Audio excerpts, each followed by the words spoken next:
Hello, welcome to the EagleSix Airsoft video. We're just going to be testing this G&G M4 AEG. This has got gate tight and advanced installed.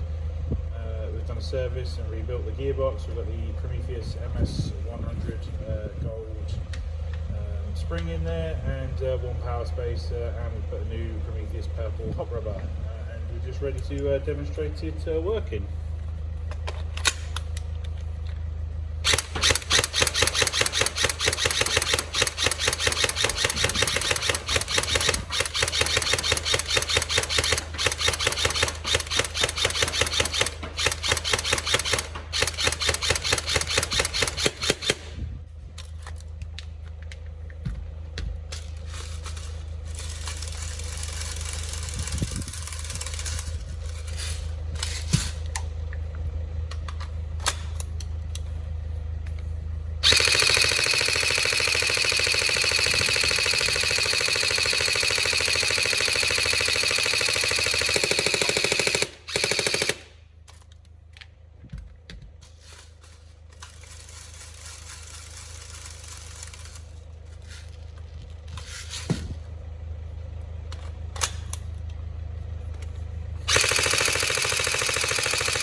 There we go, all tested and working. Thank you very much.